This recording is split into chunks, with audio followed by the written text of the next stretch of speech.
Alright, Alico 3 here. Today's video we are going to examine 20 PSA cards, all in 9 grade, and we're going to see,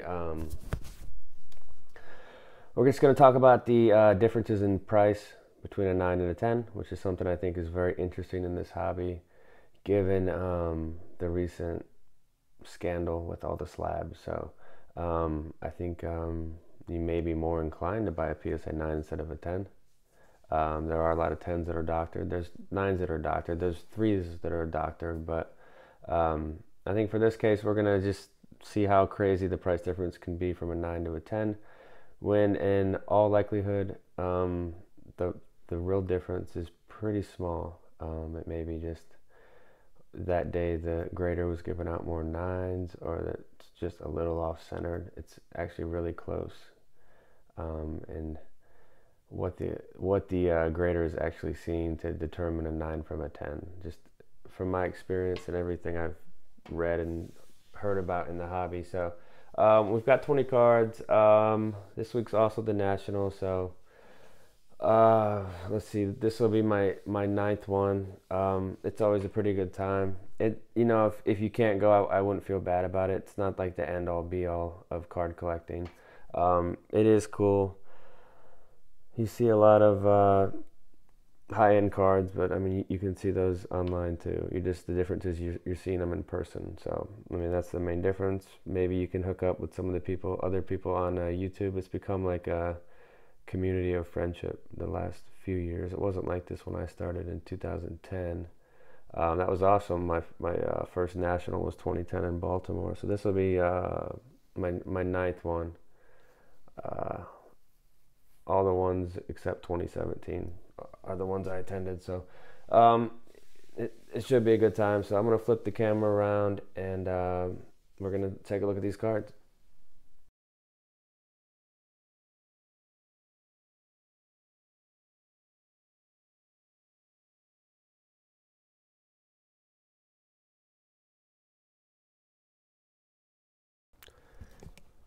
All right, here we go with the first card.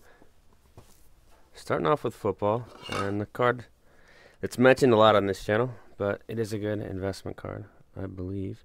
So the 1998 SP Authentic Future Watch Moss. Interesting tidbit on these is some of these were damaged, I think out of the pack, and if you do see one with hand numbering, then that is one that was damaged, and most likely sent back from Upper Deck to the buyer. But this is a PSA 9, and so all the prices I gathered were from Terapeak within the last year. But on cards like this, I kind of took the last 90 days.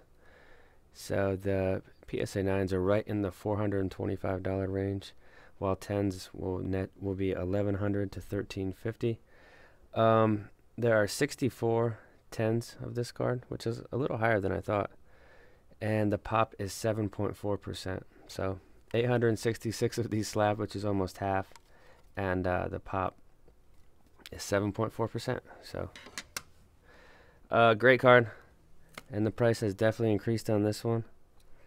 So this Barry Sanders score right now $40 to $55, and 10s have jumped up to $250 to $300. So there you see the jump right there. You're going to have to pay about 5 times as much to pick up a 10 in this. What is missing from this card to not make it a 10? I think it's just the right to left center, and there could be a couple of other things, but it's a clean 9 in the lighthouse holder. Unbelievable. 18,980 of these have been slabbed, and 1,639 are 10s. 8.6% pop. Next one, we got your flagship Topps Breeze. Great card. PSA 9. Current price on this $45 to $75. So pretty wide range. It just kind of depends on when the auction ends and what type of listing the seller chose to go with. And then 10s are 250 to, or excuse me, 185 to 250. The pop 347. Out of 1129 for 30.7%. So Breeze Topps I don't think I'm going to say every single number. I'll just give you the pop percentage and maybe put the stats up left on the video. I think that'll be a little more, make the video a little quicker. Dan Marino top. So this is one of the biggest discrepancies in terms of 9 to 10s. 9s 100 to 150.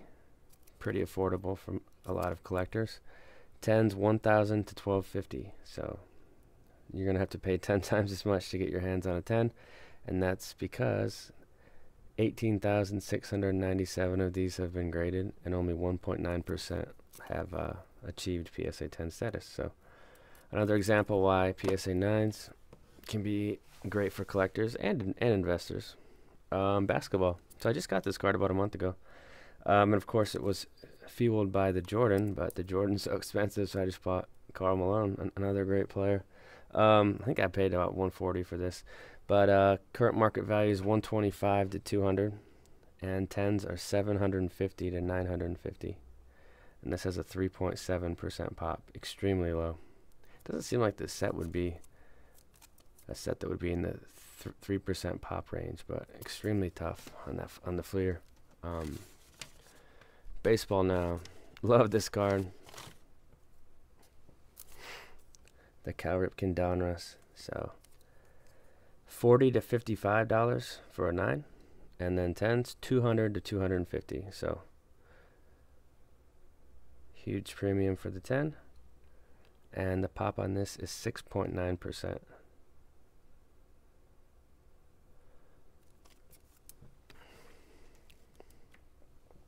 Okay, 86 Topps rated bonds. Very affordable in a 9, $15 to $25.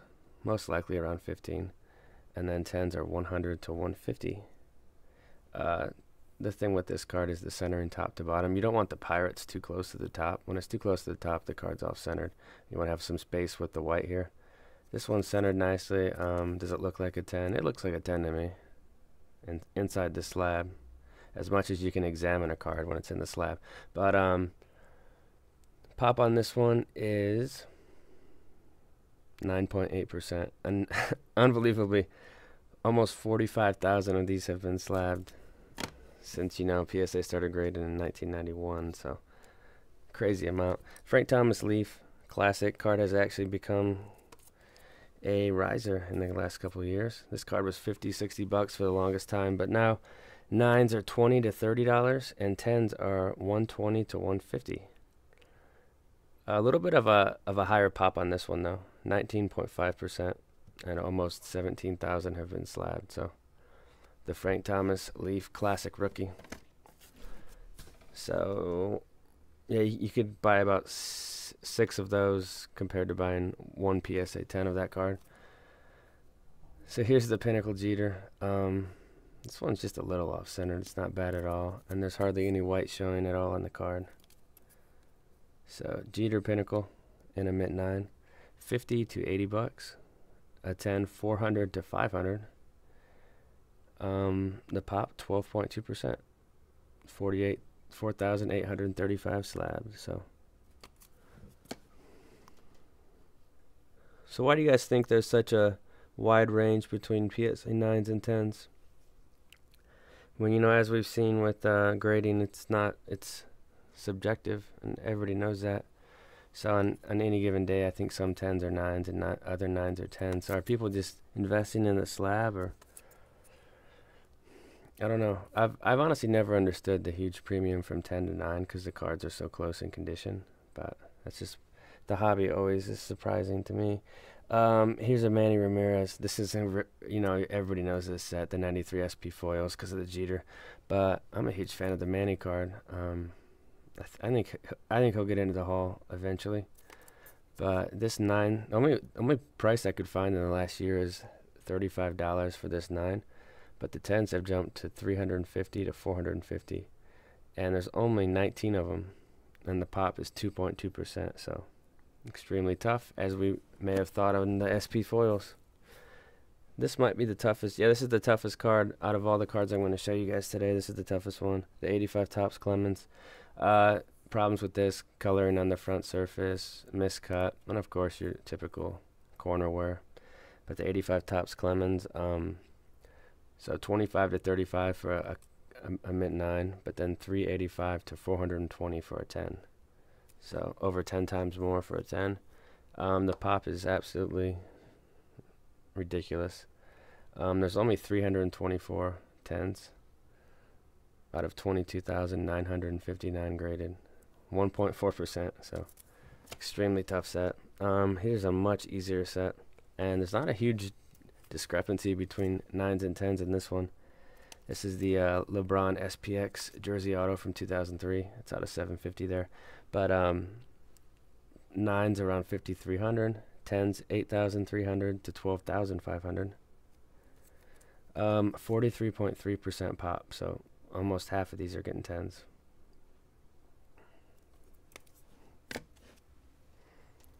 Okay, this is, I think, the most expensive card in the video right here.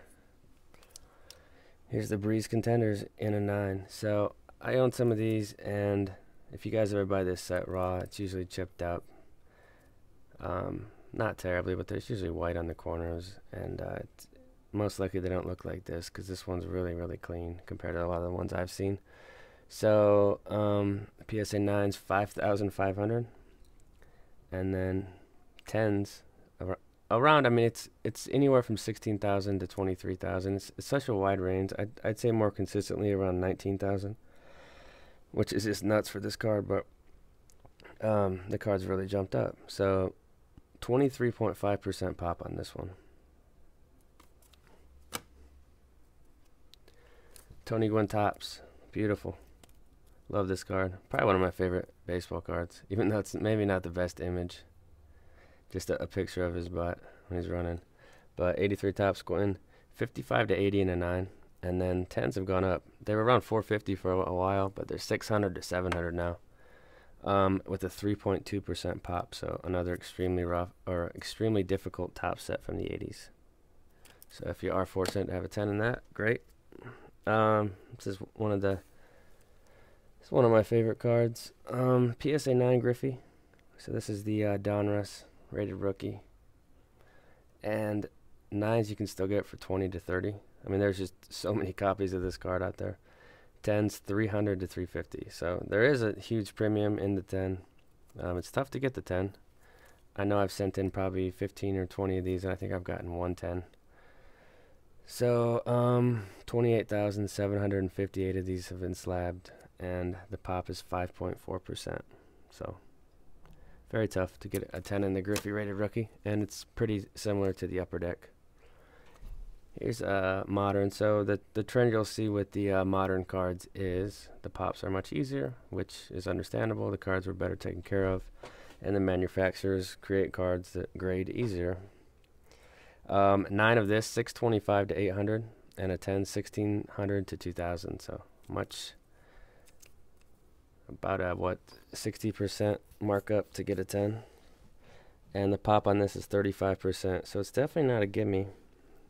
Maybe the centering and the surface scratching is what holds this trout back. But beautiful trout, 11 chrome refractor rookie. Here's the Acuna bat down. Love this card. 698 from 2018 Series 2. 9s 110 to 150. 10s 290 to 390. And the pop is a little higher than I thought, because this set seems pretty deceptive. I'm guessing people are just sending in their best copies, because obviously when you grade, but a lot of these come dented out of the pack. So the pop's 54.9%. We got Patrick Mahomes Prism here. So 9s are 70 to 95, and this is just his base card, but it is a Prism refractor. And then 10s 225 to 265, so pretty consistent range there. And the pop's 49.9%. So about half of these that are sent in are 10s, and the markup is around 3 times. This card should go up here soon. Pujols Bowman. Black edges, black borders, very susceptible to chipping. So this Pujols in a 9, 75 to 125, which is very solid, and 10s 330 to 375. Pop is 13.5%, so definitely difficult. Not the toughest set out there, but another tougher set. And this card is insanely expensive for a 10. This is a card where I would definitely opt just buy a 9 and call it a day. So 9, around $35. 10, $550 to $650, which is nuts. There's only 30 10s of this. That might be why. And the pop's 5.9%. So this is the stack of 9s I wanted to show. Cards from the PC that I just love, and they're fine with me in 9s. I mean, you don't have to have 10s on everything. 9s are fantastic. 9s look gem mint a lot of the time.